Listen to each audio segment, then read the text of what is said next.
नमस्कार, न्यूज 24 के फेसबुक और यूट्यूब पेज पर आपका स्वागत है। मैं हूं राजीव रंजन और मेरे साथ प्रभाकर मिश्रा जो कि कोर्ट मामलों के विशेषज्ञ न्यूज 24 के हैं। आप जानते होंगे इनकी अयोध्या मुकदमे पर इनकी एक किताब भी आई है जो बहुत फेमस हो रही है। मौका मिलेगा तो आप भी पढ़िएगा। बहरहाल आज हम दूसरे मुद्दे पर बात करने के लिए यहाँ आपके सामने आए हैं। आज तबलीगी जमात की कहीं कोई चर्चा नहीं हो रही है। आपको याद है निजामुद्दीन का वो मरकज, तबलीगी जमात के वो लोग जो वहाँ इकट्ठा हुए थे मरकज में, और कहा यह गया जब 1000 लाख से कम देश में कोरोना के केस थे तब कहा गया कि तबलीगी जमात के लोगों ने पूरे देश में कोरोना फैलाने का काम किया है।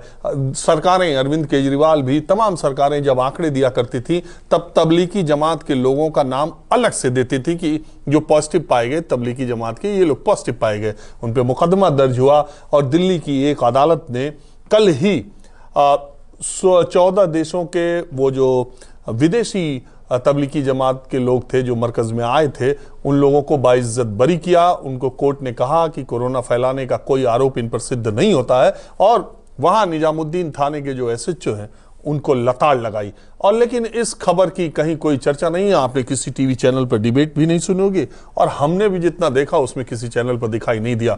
न्यूज 24 अपनी जिम्मेदारी को बखूबी निभाता है और हम हर तरह की हर खबरें आपके सामने लाते हैं। इसलिए आपको भी ये जानना जरूरी है। जो लोग ये कह रहे थे कि तबलीगी जमात की वजह से देश में कोरोना फैला है, उनके मुंह पे ये करारा तमाचा है। अब आंकड़ा 1 करोड़ से ज्यादा है। प्रभाकर, मैं पहला सवाल यही पूछूंगा कि जो ये केस था, अदालत ने उनको कह दिया कि भाई आप जा सकते हैं और आप पे कोई आरोप सिद्ध नहीं होता।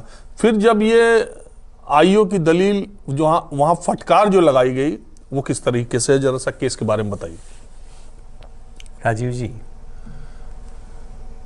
एक एक आदमी को याद है, और जो लोग बैठे हुए हैं, स्टूडियो में डिस्कशन नहीं हो रहा था, प्रत्येक हाउस होल्ड में, घर घर में प्रत्येक सदस्य इस बात पर चर्चा कर रहा था कि देश में कोरोना की बीमारी फैली है, महामारी फैली है, तो उसके लिए एकमात्र एक संस्था जिम्मेवार है, वो तबलीगी जमात। और निजामुद्दीन ऐसे लग रहा था कि चाइना से नहीं आया है, वो निजामुद्दीन के उस मरकज से आया है। और अफरा तफरी में आरोप तय किए गए, कोर्ट में चार्जशीट फाइल की गई, अदालत, निचली अदालत में मामला गया। वो जाना चाहते थे विदेश, वो विदेश जाना चाहते थे और उन्हें नहीं जाने दिया गया। कोर्ट में बार बार ये कोई आरोप जब साबित नहीं कर पा रहे थे निचली अदालत में, सुप्रीम कोर्ट तक मामला गया था राजीव जी।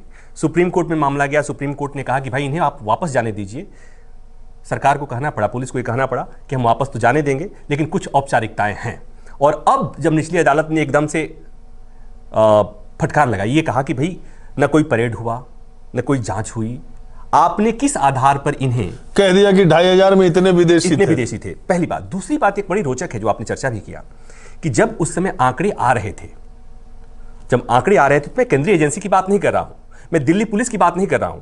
जब दिल्ली सरकार आंकड़े जारी कर रही थी तो उसमें से तबलीगी जमात में शामिल लोगों में से कितने लोग कोरोना पॉजिटिव पाए गए थे, उनके लिए अलग से आंकड़े आ रहे थे। और वही नहीं हुआ, देश के अलग अलग कोने में टोपी पहनने वाले मुसलमानों को चिन्हित किया गया और इस तरह के वीडियोज वायरल किए जाते थे कि वो फल को में कुछ सलाइवा लगाते हैं, थूक लगाते हैं और पता नहीं किस किस तरह की बातें, और उन्हें इस घटना के नाम पर विलेन साबित करने की कोशिश की गई। और अब नियम तो ये कहता है कि जब कोर्ट ने क्लीन चिट ही नहीं दिया, जब ये कहा कि बेवजह का, फिजूल का ये पूरा प्रोपेगेंडा फैलाया गया था। और एक बात और याद है कि तबलीगी जमात के प्रमुख मोहम्मद साद, उनके लिए लग रहा था कि वो तो ओसामा बिन लादेन से ज्यादा खतरनाक साबित करने की कोशिश की गई थी, और रोज छापे पड़ रहे थे, और एक तरह से लगा कि अब उन्हें पकड़ करके उन्हें टांग दिया जाएगा। और मुझे अचरज होती है देश में ज्यादातर लोगों को मरकज का मतलब नहीं मालूम कि मरकज का मुझसे कई लोगों ने कहा उनको मरकज करने की क्या जरूरत थी। हाँ। अरे मैंने कहा मरकज का मतलब जैसे तुम्हारे धर्मशाला है वैसे उनका मरकज है, वो मरकज में आके रुके हुए थे। दूसरी बात, मैं खुद वहां गया मरकज में, निजामुद्दीन के मरकज में एक बार मैं पहुंच गया था। वहां 4 पुलिस वालों ने मुझे ऐसे घेर लिया कि आप यहां तक कैसे आ गए, जैसे मालूम हो रहा था मैं किसी बॉर्डर तक पहुंच गया। हम आपको वो बात बता रहे हैं, आप याद रखिए, आपको याद होगा कि महीनों तक टीवी पर डिबेट चला, महीनों तक ये बातें चली, और इसके आज सबके मुंह सिले हुए हैं। आज वो ये कोई बताने वाला नहीं है कि उन लोगों को कह दिया गया कि भैया आप पर कोई आरोप सिद्ध नहीं होता है कि आपने कोरोना फैलाया है, आप और ये भी कह दिया, उन लोगों ने कोर्ट में ये दलील, प्रभाकर जी आप सही ज्यादा विस्तार में बताएंगे, उन लोगों की इस दलील को कोर्ट ने मान लिया कि उन्होंने कहा हमें अलग अलग जगहों से उठाया गया है, हम अलग अलग जगह मस्जिदों में या यहाँ वहां थे लॉकडाउन लगने का, हमको उठाया गया और ये कहा गया कि हम मरकज में थे। एक रोचक बात और बताऊं, इलाहाबाद से जुड़े हुए हैं आप, इलाहाबाद विश्वविद्यालय से, इलाहाबाद विश्वविद्यालय के एक प्रोफेसर शाहिद, हाँ? उनको इसी आधार पर यूनिवर्सिटी ने सो कॉज नोटिस दे दिया कि उनके यहाँ कोई मरकज के किसी सदस्य, कुछ सदस्यों को उन्होंने हेल्प किया था, उनको आश्रय दिया था। हाँ, राजनीति शास्त्र के प्रोफेसर। और ये इतनी शर्मनाक, एक तरह से कहें ये शर्मनाक स्थिति है। और हम ये कहेंगे कि इसके लिए मैंने जब कहा कि प्रत्येक हाउस होल्ड में इसकी चर्चा हो रही थी, तो उसके लिए जिम्मेवार कौन था? शाम के और दिन भर टेलीविजन चैनल में यही खबरें चल रही थी, दिन भर यही चल रही थी, और लोगों ने, घरों में बैठे हुए लोगों ने कर दिया कि भाई देश ने सत्यानाश हो गया, ये कोरोना की महामारी के लिए एकमात्र ये तबलीगी जमात के सदस्य जिम्मेवार हैं। और तबलीगी और मरकज के नाम पर देश में जितने मुसलमान हैं, वो चाहे बिहार के पूर्णिया की बात हो या भागलपुर की बात हो या इलाहाबाद की बात हो या कहीं की बात हो, सबको आतंकी खलनायक घोषित करने की कोशिश हुई।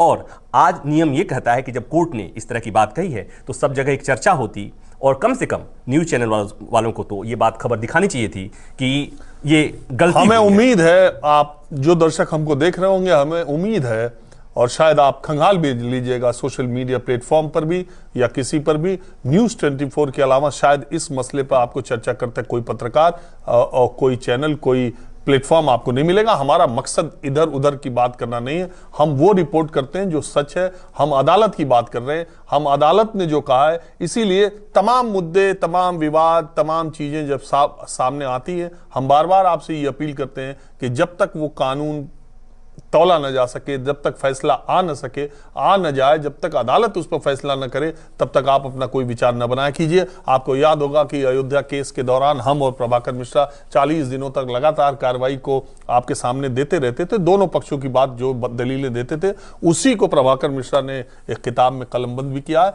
तो आज इस चर्चा में बस इतना ही, लेकिन इतना याद रखिए कि अगर आपने भी तबलीगी जमात और मरकज को लेकर के अपने मन में दुर्भावनाएं पाली थी, तो 2 मिनट आंख बंद करके आज थोड़ा विचार कीजिएगा किसी के बारे में अंतिम फैसला लेने से पहले।